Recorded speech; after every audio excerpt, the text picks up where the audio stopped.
Hey there, it's Steph. Welcome to the Stef Fox podcast.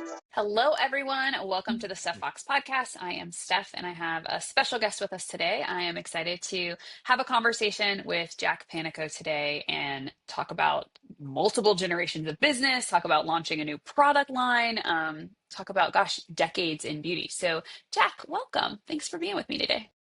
Thank you so much. It's a pleasure to be here. Okay, so for the people listening, this audience is primarily salon owners, managers, could be some hairdressers.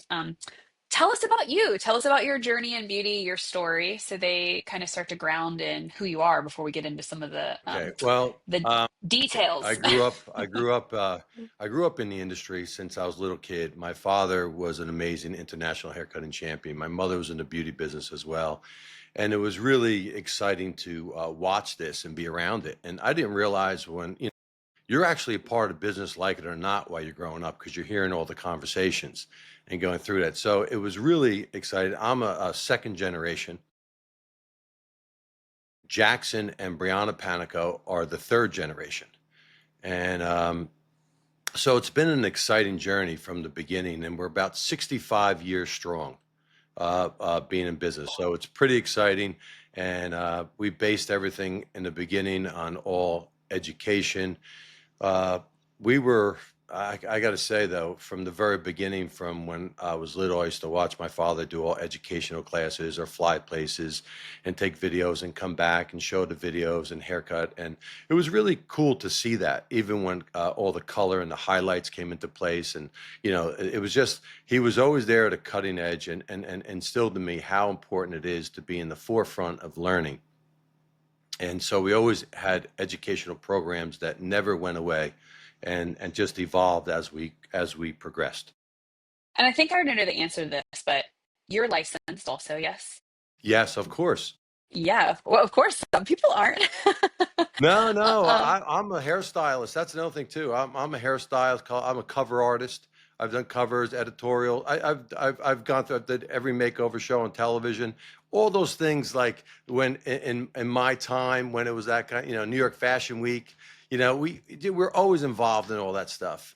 We actually did something really exciting too. Uh, do you remember all the supermodels when supermodels were supermodels, yeah, and and all of them opened up the fashion cafe, and then the elite model agent, wow. because yeah, so we were in the city doing hair, makeup all over the place, and we did the big event at the fashion cafe with all the supermodels. So it was really an incredible opportunity. So I believe the salons are the fabric of the community because so much that they give on a constant basis. And it's just really nice to see that because they know the community, they give back constantly, and it's just an incredible industry, the salon industry, and what they do. Well, and I think you were talking about how many other things you guys have had the ability to do, right, in the time that the salon has been in existence. But there is something special about not just being out there like, oh, we're doing fashion week or oh, we're on covers, like we're doing all of these things. It's like, no, we like actually work in a business every single day with real Yes. people Yes. where It's nice to you get specifically are accolades. responsible for the livelihood of, multiple team. Yes. And it's nice to get the accolades and all that kind of stuff. But the real magic happens on your everyday process of helping others grow, building them, giving them futures, working with the community. And we're constantly doing these cut-a-thons, fashion shows for the high schools, constantly giving stuff away or helping. And it's pretty powerful what we do, how we help people who that are looking for jobs that maybe don't have the means to get their hair done or this. We search out for that. I believe the salon industry has a big heart, and they have a lot of empathy, and they really want to do good things. And that's what I love about it so much, because there's nothing like helping people and also helping people look better and feel better, and that's what we do on a constant basis. Yeah. Did you always know that beauty was going to be where you would land? I mean, I know your parents were in it. Was that the place you wanted to No, it was a go? little nervous for me. It wasn't. I didn't think, I wasn't sure. So I looked into construction. That fits me more when you meet me. Okay. And construction. And I loved, I even, believe it or not, I love, I was even thinking about being a chef. And so, but once I went through it, I fell in love with it because I had to give it a shot. I'd be crazy not to. And having such great mentors. And so I fell in love with it, and it was very natural to me. But as When you you say you'd know, be crazy not to, is that because your parents, sorry, was that because your parents had a successful business and it was like, why would I not step into well, this? not only that, they were successful. Uh, he was great at his craft. Okay. And they gave good information. And it's just like, being around someone that's at the top of their game and having that respect, and you have interest in it. Okay. And you look up to them and you say, wow, I'd be crazy not to go down this path. Okay, to not look at it. And I liked it, but I was so happy that things changed down the road, though, like with all the body waves and the hairsprays that they had back then. It was in the beginning when I first started, and it soon changed over right away, which I was really happy about. And it just made me fall in love with the industry more. Isn't that crazy how something like that could affect you? Well, yeah, it's like the actual things you're doing every day, though, were dramatically different. I mean, beauty took a turn from kind of a rinse and repeat. We're doing the same thing on heads all the time to like now we have a little more creativity. We're cutting hair, we're not just setting hair, right? Like Yeah. color is not So it just went through covering a that. And gray, so, like it's actually yep. adding contrast and dimension. Yeah, so I saw it change in front of me as a young kid, and then as when I got into it, it changed again, and it just kind of,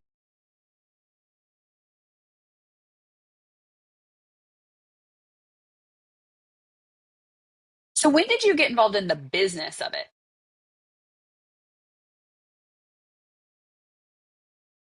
he had me shampooing when I was in grammar school. I was shampooing in grammar school, but actually involved in the business was right out of high school. Yeah, so I was around because they allowed a lot of things And back what was then. your first job? My first job as Yeah, being like young, you as mean? you're in the salon on the business end, what was the first thing he had you do? Okay, well, if you're talking about when I was in grammar school, when I got of age to start there full time. Actually start full time. Like when your dad was like, I trust you enough that I'm going to start teaching you the business of this salon. What did that look like? It's kind of funny. He used to always have meetings, and he'd be in his office or working on stuff at night or in the morning. And I'd always be a part of it or listen. I was always interested in what they were talking about. Yeah, we were chatting before this, and I was sharing that, there's some statistics around second generation businesses. And so that statistic is actually that 60% of second generation businesses fail. And you had shared that, one of the things that you are aware of is that sometimes when you're passing down a business, people wait until the end to invite somebody in. It's like they don't let their kids kind of start to take over. So it sounds like your dad did a really good job of letting you learn while he was present and able to guide and mentor. And so is that true? And then how are you doing that? Because you've got two kids.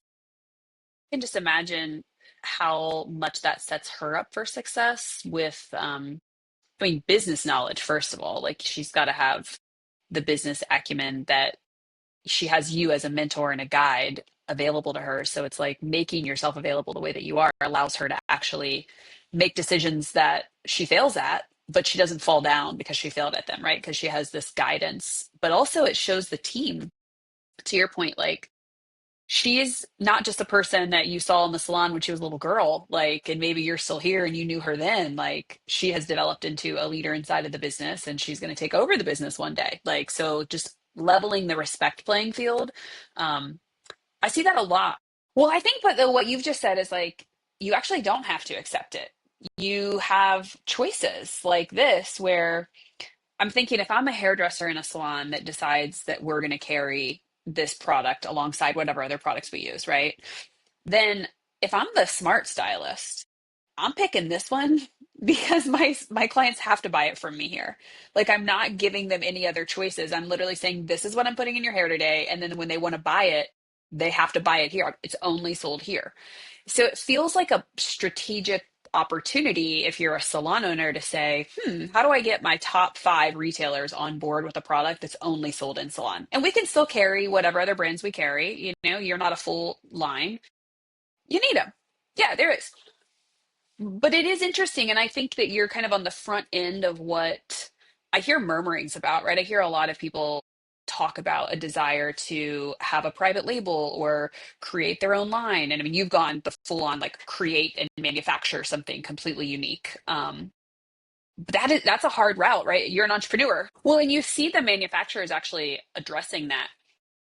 They're making cuts, right? Like they're discontinuing products because they can't manage it in trade marketing. It's too much projection, it's too much missed projection, and they're carrying too much inventory for things that don't sell. Okay, so if someone wants to learn about Heirs of Beauty and they want to get more information, where should they go to do that? Well, they can go to heirstobeauty.com. They go to heirstobeauty.com or go to our Instagram as well. Check that out. It's pretty amazing.